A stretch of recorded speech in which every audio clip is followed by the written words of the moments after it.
Então a Periferia Norte, ela foi rádio, ela foi curso, ela foi propagador de conhecimento, ela foi muitas coisas além de uma rádio, muitas coisas.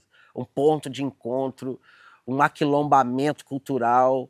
A Periferia Norte, no Centro Cultural Orumilá, entrou para a história. Entrou para a história. Acho que nossos bisnetos vão estar falando da periferia, de que existiu a Periferia Norte.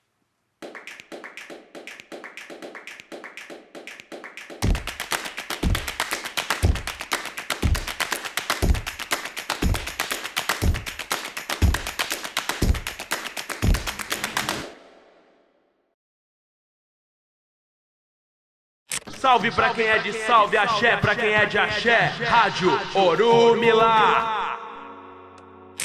Nessa correria do rap, né, desde 1990, no 300 anos de Zumbi, a gente conhece, em 1995, a gente conhece a rapaziada do Consciência Ex Atual, aqui de Ribeirão Preto, nós lá em Uberaba. E aí a gente começa a contribuir artisticamente, uma cidade com a outra, as bandas de rap umas com as outras, naquele início do hip hop no Brasil, nos anos 90. Quando o Consciência Ex Atual emerge para passar a gravar seus discos e sair do amadorismo para o profissional, o Isaac traz junto Conspiração Positiva, que era a nossa banda da época, e é necessário, se fazia necessário a gente mudar de Uberaba para Ribeirão Preto, para ficar mais perto do circuito de shows, do que acontecia mesmo na cena do rap aqui no interior. Já existia rádios comunitárias aqui na cidade, tinha a Pointer no Quintino 2, tinha a Califórnia FM no Simeone, e aí o Isaac, nessa visão dele de sempre ter uma visão à frente do tempo dele, ele vislumbra eles terem a própria rádio, né? E quando eles quebram um contrato com a Discovery ali, no falecimento do Mano Billy, o Isaac cria a Discovery FM, que vem a ser depois a Periferia Norte FM. Essa rádio foi um pouco na casa do Isaac, e quando o Conspiração Positiva, que era meu grupo de rap, vem morar em Ribeirão Preto, a rádio estava desmontada, né? A rádio estava passando por um hiato, e ela é montada na sala da minha casa. A gente aluga um apartamento lá no João Rossi, e a gente estava gravando disco, produzindo disco com o Isaac, né? O primeiro álbum do Conspiração. O Isaac vamos retornar com a rádio, vamos montar lá na sala da sua casa. Tem espaço? Tem, vamos montar. E aí era engraçado porque a rádio pegava mais ali no João Rossi, né? A gente pôs a antena em cima do prédio e a rádio pegava mais ali no João Rossi, pegava no Maria das Graças, no Parque Ribeirão Preto, e a rádio entrava só às 18 horas, porque a gente trabalhava de dia, tinha um estúdio de manhã e de tarde de dia, e a rádio só era ligada depois quando a gente chegava em casa e tal. Então, esse período que ela foi ali no João Rossi, foi curto, uns 6 meses. Foi ali no João Rossi, nos predinhos, e foi na sala de casa. Eu sou morador do Valentino Figueiredo, zona norte da cidade, né? E como várias rádios da zona norte. E eu ficava ali sintonizando, né? Todo dia eu procurava uma rádio que estava tocando rap. Todo dia eu pegava o rádio da minha mãe, né? E ia mudando de estação por estação até achar um rap tocando. Eu sabia que todo dia à noite tinha rap em alguma rádio, né? E eu sempre ia mudando. E nesse momento eu entrava em contato com a rádio para pedir uma música ali que eu queria ouvir sempre ali, pegava os nomes das músicas, alguma música tocou que eu queria saber o nome. E um desses contatos, a galera, de tanto eu ligar na rádio, o pessoal que quis me conhecer, né? Falou que eu era ouvinte número 1, e eles me presentearam com CD para mim lá conhecer a rádio e buscar o CD. E aí eu fui num sábado, lembro até hoje, era um sábado à tarde, fui lá na rádio buscar o CD, conheci a rádio, conheci o pessoal da rádio, conheci o Isaac, na época lá tinha o Fininho, tava o Dani também, né? Foi o pessoal da rádio que eu conheci na época que eu fui buscar esse CD que eles me presentearam aí. Descobri que muitos dos programas da rádio era gravado, o pessoal gravava os programas e transmitia depois, pro programa nunca sair do ar. Sempre tá ali, todo mundo que quisesse ouvir uma rádio à noite, o rap à noite, tinha como ouvir, né? Era aquilo, a gente tinha um horário. É o horário para ouvir a rádio e desligar o rádio. Sempre era assim. E dali, então, comecei a me envolver um pouco mais com o pessoal, né? Eu queria participar ativamente, não só ouvinte, mas como também participar, né, com o pessoal da rádio ali, e fazer parte desse mundo, né? Que é um mundo que eu gostava demais. Depois, a convite da Renata, do Centro Cultural Orumilá, a gente, quando eu falo, eu, Basaca, Zanzo, o Grupo Conspiração Positiva, a gente vem morar no Centro Cultural Orumilá. E junto com nós veio a rádio. E ali, naquele quartinho ali, foi a rádio Periferia Norte. Não, antes disso, foi de novo na sala, na antessala do meu quarto ali, ficava ali no salão. E ali foi um período bem curto, porque já não dava para começou a movimentar muito a comunidade, trouxe muitos artistas, muita gente da comunidade para conhecer a rádio. Incrivelmente, a rádio pegava numa distância muito grande aqui, né? Chegava a pegar na plantação aqui em Serrana, aqui. Então a rádio era muito escutada, era muito o alcance da rádio, né? A antena era muito alta, a antena que ficava aqui era muito alta e pegava em muitos lugares da cidade toda. E ali foi durante muitos anos, 4 ou 5 anos, aqui nesse cômodo. Você está ouvindo Rádio Orumilá. É do gueto, viu? A história da rádio é uma história muito linda. A rádio, ela alcançou patamares que a gente não imaginava, né? Hoje, querendo ou não, todo mundo, qualquer lugar que você vai da periferia de Ribeirão Preto e até da região, você fala em rádio Orumilá, de rádio de rap de Ribeirão Preto, todo mundo se lembra da rádio Orumilá, a gente se lembra da rádio Periferia Norte. São referências, hoje a rádio virou referências, né? Quando a Periferia Norte vem para o Centro Cultural Orumilá, todo mundo já conhecia a Periferia Norte, que antes era Discover FM, já conhecia a Pointer, a Califa e outras rádios comunitárias. Então, o boca a boca, o próprio ouvinte buscando ouvir outras coisas diferentes, porque sabe que na rádio comunitária ele ia ouvir, então o próprio ouvinte ia atrás. Pô, tem rádio nova? Não tem? E esse boca a boca vai alastrando. E depois, quando a rádio vai ao ar e a gente vai trazendo a comunidade para dentro do espaço da rádio, ela vai se autogerindo, né? E a cena do hip hop, né? As rádios comunitárias eram um braço importante, forte dos artistas independentes, da cena hip hop, da cultura negra, da cultura de periferia, né?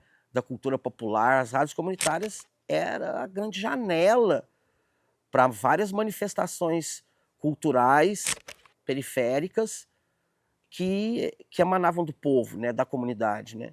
Você está ouvindo programação Hip Hop Reggae.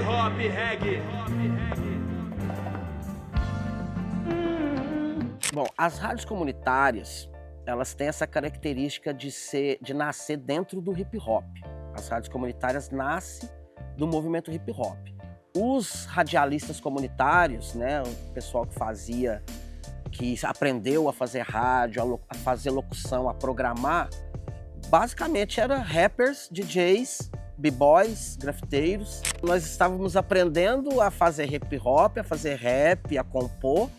E quando surgem as rádios comunitárias, a gente aprende a se comunicar através das rádios comunitárias. E basicamente quase 100% da programação de uma rádio comunitária era voltada para o rap. Então, às vezes tinha um programa de rap local, tinha programa de rap internacional, tinha programa de rap nacional, tinha programação de rap antigo, de rap mais moderno. Mas quando a rádio vem para Orumilá, a coisa fica diferente. Por quê? Porque dentro do Centro Cultural Orumilá, todas as manifestações da cultura negra convergiam no Centro Cultural, como um verdadeiro aquilombamento, um quilombo mesmo. E a rádio passa a ser uma das vozes conta as coisas que estavam acontecendo dentro do Orumilá. Como eu morava no Orumilá e eu desligava a rádio meia-noite, ou às vezes a gente deixava a rádio ligada a noite inteira, e eu ligava a rádio de manhã. Quando entra o Chuck, que é um dos radialistas comunitários que trabalhou muitos anos na Penorte, que morou aqui perto também, ele dava 6 horas da manhã, ele ligava a rádio.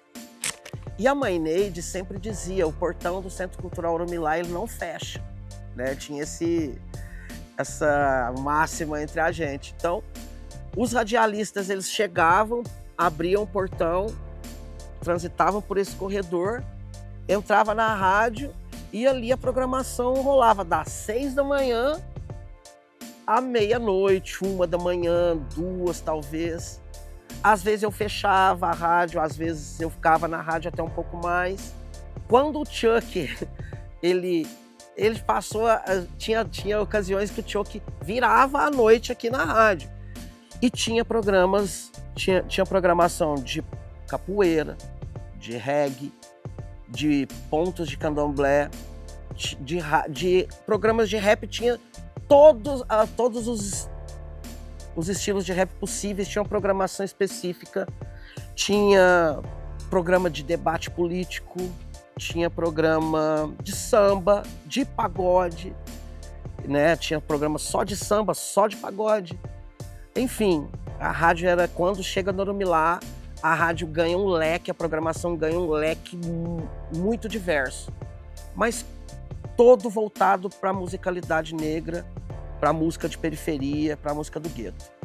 Na minha humilde opinião, era a melhor programação de rádio que eu já vi na vida. Foi a Periferia Norte.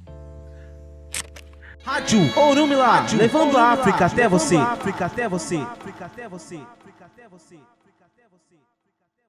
Eu chego no Orumilá pela questão religiosa, né? Em busca de ajuda espiritual da Mãe Neide, que é aquele manancial de sabedoria, de bondade. E acabei me envolvendo pelo aspecto cultural, mas também pelo aspecto jurídico, né? Eu acabei me tornando advogado da Mãe Neide, do Paulo, do próprio centro. Tivemos em vários embates, assumi várias causas relativas a racismo, que foram de grande repercussão na nossa cidade, né? E aí, quando eles criaram a Rádio Comunitária Orumilá, né? Eu havia sido um dos editores do primeiro site de música da internet no Brasil, que era o site Samba Choro, criado por um carioca lá no Rio de Janeiro, né? Então, veio esse convite, eu aceitei então fazer um programa de samba e um programa de blues. O programa de samba se chamava Hora e a Vez do Samba, era no sábado de manhã, horário nobre, né? E o de blues era no domingo à noite, chamado Na Batida do Blues. Que não era só um programa, era uma aula. Os programas do Du Martins também eram os domingos. É que o domingo da Periferia Norte era diferenciado mesmo, era surreal. E o programa do Eduardo Martins, do Du, né? Grande Du. Conheci muita música, muito artista, muito cantor, muito compositor de samba. Ele era um arquivo vivo, o Du, né? E tudo que ele trazia para a rádio, né? Não só como música para tocar, mas como comunicador, como informação, né? Saber quando um samba foi composto, como que ele foi composto, na casa de que sambista aquele samba foi composto, e o Du trazia tudo isso, né? Que em rádio, com concessão, rádio aberta, você nunca ia ter esse tipo de informação. O que estava na moda na grande mídia na época era mais aquele pagode dos anos 90, aquele pagode mais comercial. Então eu fiz essa proposta para o Orumilá de nós fazermos um programa mais voltado ao chamado samba de raiz, né? Mas na verdade procurando mostrar a origem negra do samba, né? Começando desde lá do terreiro da Tia Seata, passando pelas várias transformações do samba, né? Então a gente abriu esse espaço. O pessoal falava assim, você não toca pagode. Eu falei, eu não toco pagode porque o pagode tem espaço de sobra nas rádios comerciais. Aqui nós vamos focar nos sambas mais tradicionais mesmo, chamados samba de raiz, né? Mas eu me lembro, por exemplo, que eu fui um dos primeiros a tocar aqui em Ribeirão, a Tereza Cristina, que então estava surgindo no cenário ali da Lapa, do Bar Semente, né, que vinha com um trabalho com esse samba mais tradicional muito bacana, né? E quando tinha telefone, eu recebia telefonema durante o programa, recebi carta, olha só, recebi carta de ouvinte, então foi um processo muito divertido. Eu me lembro que a Mãe Neide e o Paulo gostavam muito de ficar no estúdio comigo, porque eles gostavam muito dos sambas que eu tocava, né? A gente ficava ali tomando um café, ouvindo junto. E o programa de blues era no domingo à noite, né? E aí também todas as vertentes do blues, né? Desde do blues, o blues mais acústico, o blues elétrico de Chicago, né? Sempre procurei dar espaço também para as grandes vozes femininas do blues, né? Então foi um programa também que teve uma certa repercussão, foi uma experiência muito gratificante. Eu consigo, de bate-pronto, lembrar de mim, do Isaac, do Nino X, do Preto Si. Consigo lembrar do próprio Bolinha, né? Ele frequentava, mas ele frequentava mais para ver o que a gente estava fazendo. Fininho, sobrinho do Isaac, Cláudio. DJ Lê, que é um dos frutos da casa do hip hop, também virou radialista aqui na Penorte. A Zanza, que esteve aqui comigo, também foi uma radialista. Aí vamos falar dos outros programas, né? Robson, Rudá, Felipe, Alex Ogan fazia um programa de reggae. Tinha a rapaziada da No Toy, que de domingo fazia um som mais voltado para b-boy, breakbeat, um funk soul. Aos domingos tinha também o programa de capoeira do Tião Preto.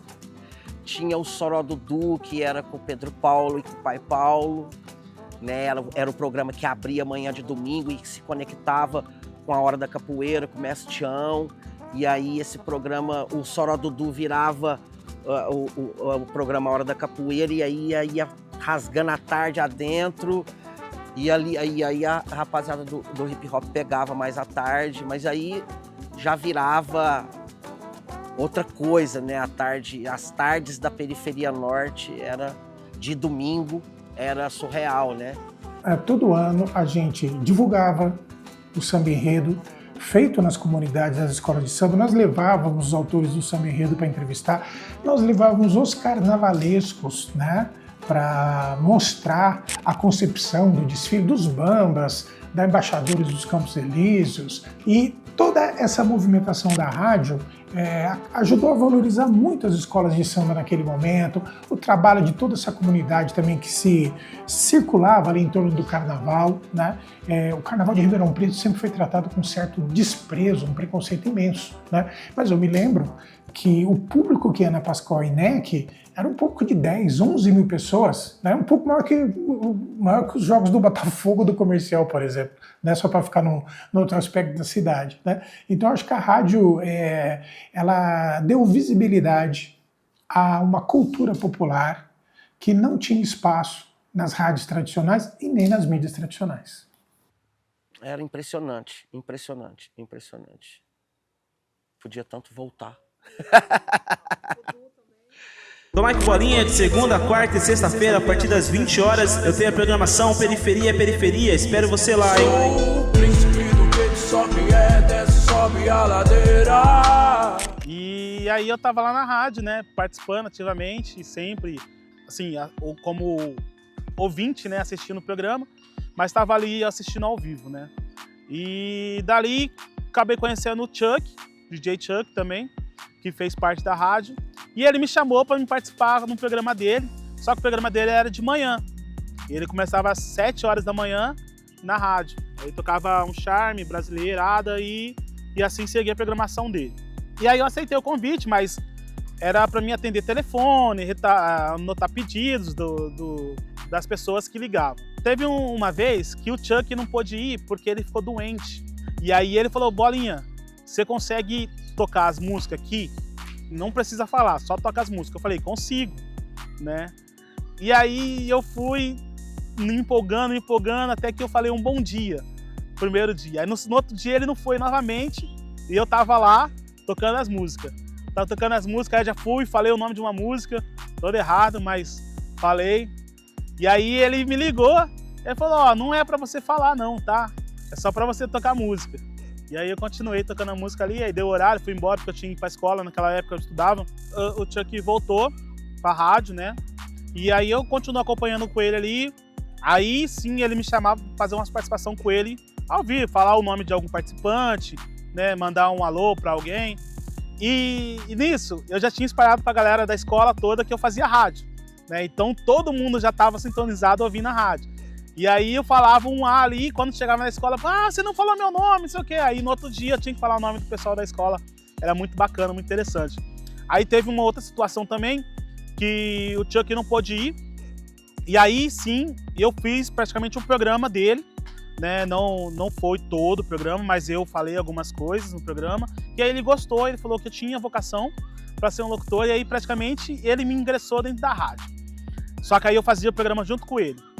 E aí, o Chuck ele teve alguns problemas pessoais e teve que se ausentar da rádio. E aí foi um momento que eu assumi esse programa dele. Isso já estava na faixa de 16 anos por aí. E acabei assumindo a programação dele.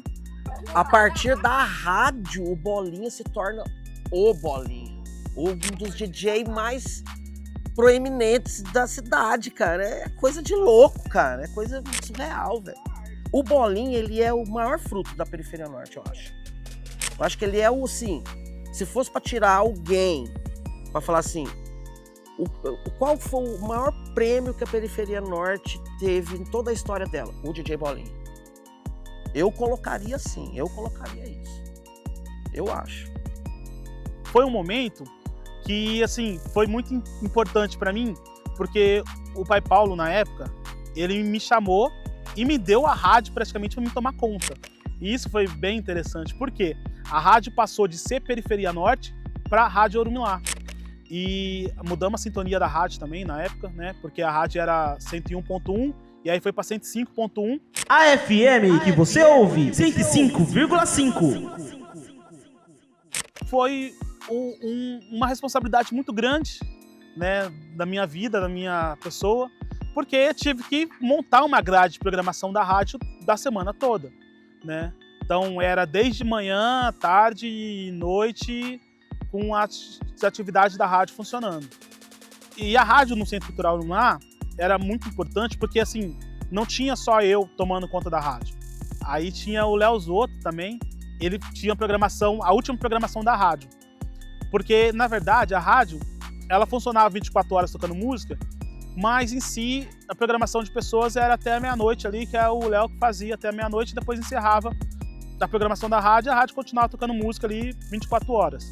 E o Léo também foi uma pessoa muito importante, porque ele foi a pessoa que veio e me deu bastante dica de como se portar na rádio, como falar, né? E isso me agregou muito, né? E de como conduzir a rádio ali, né? Isso foi bem legal, bem importante na minha vida. E aí a gente conseguiu fazer uma estrutura da rádio bem bacana, né? Porque a gente conseguiu incluir programas que não tinha na rádio antes, conseguimos trazer debates para dentro da rádio, conseguimos agregar muito mais para os ouvintes da rádio, culturalmente falando, né? A gente tinha uma programação de manhã tocando músicas bem mais brasileiras mesmo.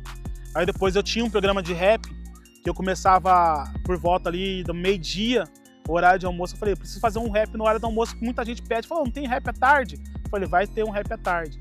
Depois vinha uma outra programação voltada ao samba rock, o charme, samba rock.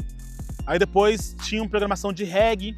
Depois à noite tinha programação de rap novamente. Depois tinha programação do Léo Zotto, que ele fazia um rap mais underground, uns rap mais voltado aos artistas independentes que não eram tão conhecidos, né? E era muito bacana a programação do Léo.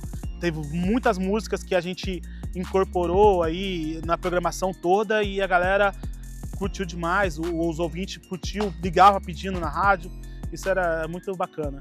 A gente conseguiu trazer para dentro da rádio o Mano Brown, a gente conseguiu trazer o Gog, o Dexter, o Mano Alê também a gente trouxe para dentro da rádio. A gente trouxe identidades importantes para dentro da rádio que conseguiu agregar muito mais para a comunidade. E culturalmente, para mim, foi muito importante também, porque isso fez com uma evolução de minha pessoa, né, com a rádio, com o pessoal, e a gente foi ali evoluindo E conseguimos, hoje conseguimos dialogar com as pessoas na periferia com um diálogo que elas entendem, porque antigamente elas não conseguiam ter esse diálogo, porque ninguém conseguia abordar isso.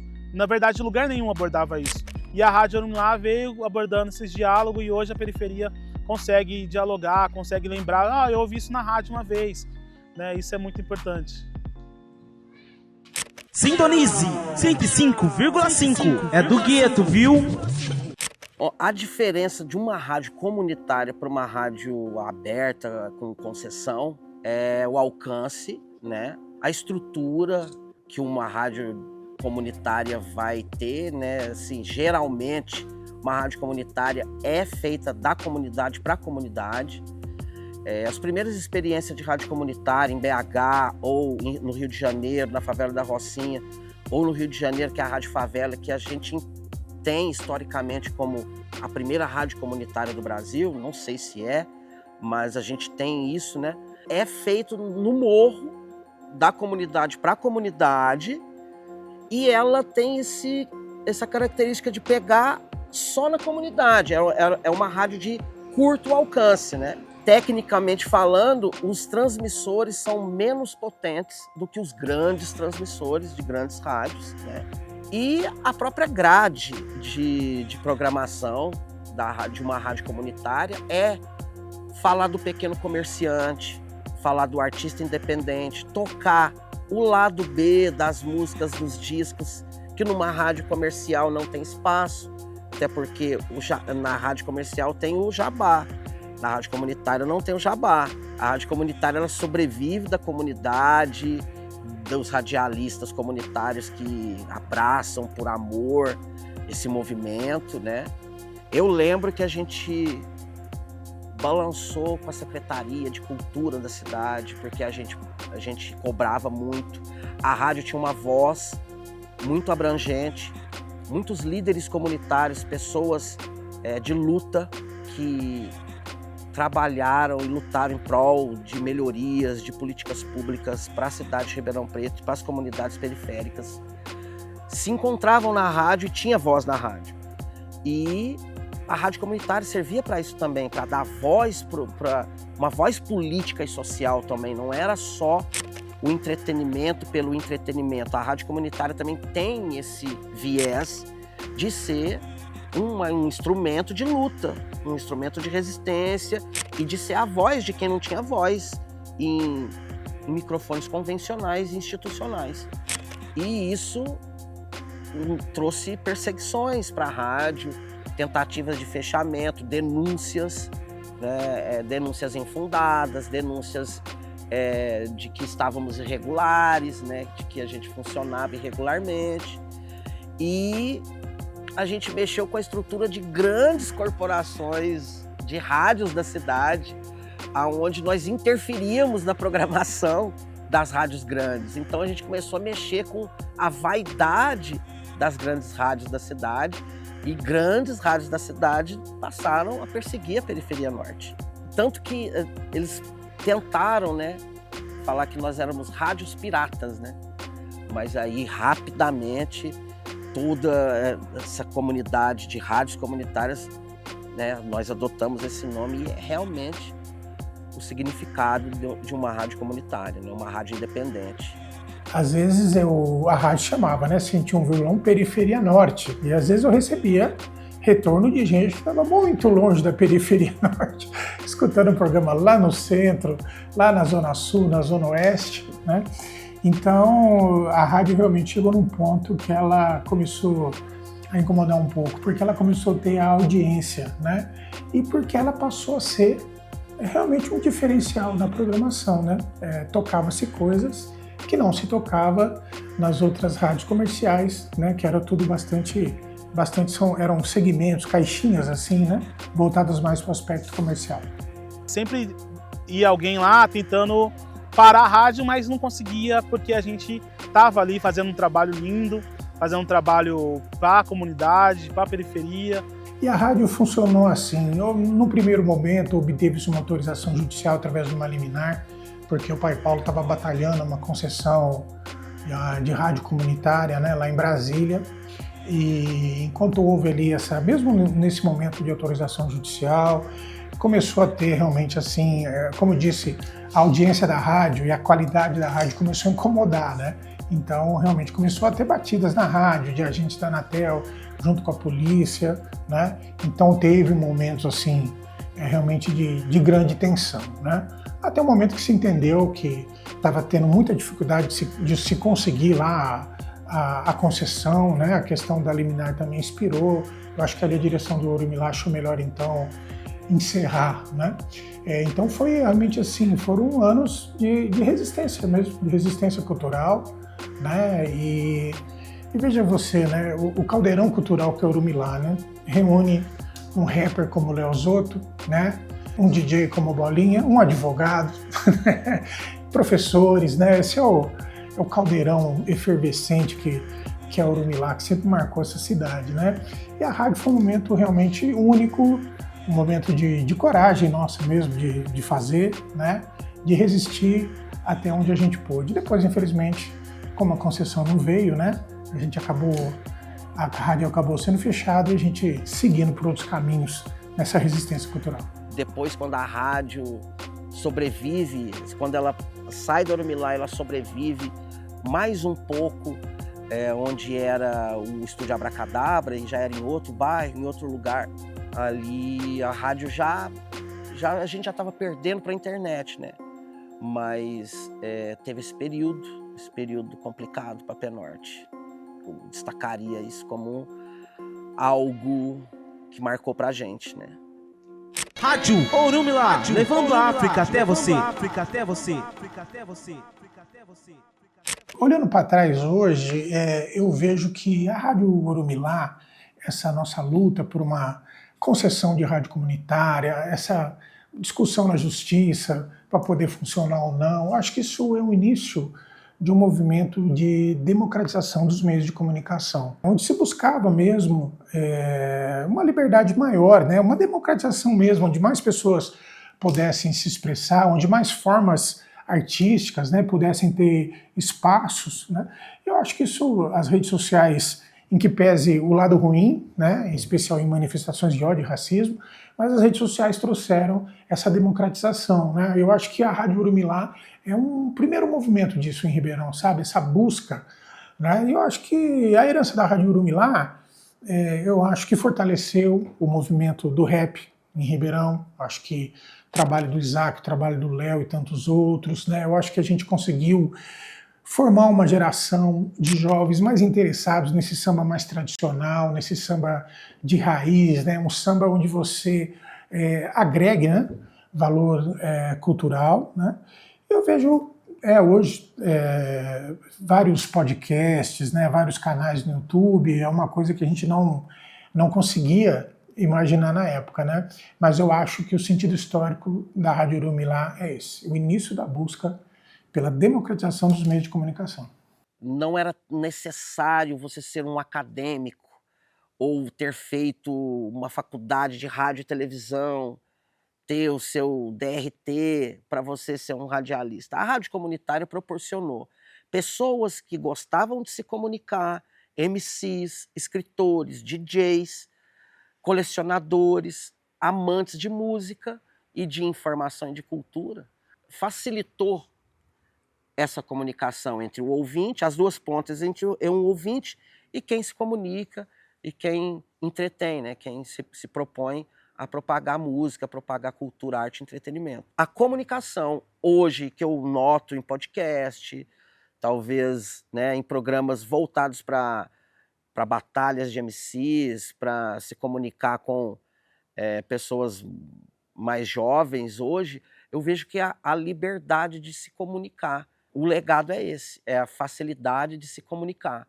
Então, particularmente para mim, para alguns dos meus contemporâneos, nos ensinou muito a se comunicar com o público, com o nosso público, com o ouvinte, com quem frequenta um show de rap, né? Quem vai numa cultura de rua.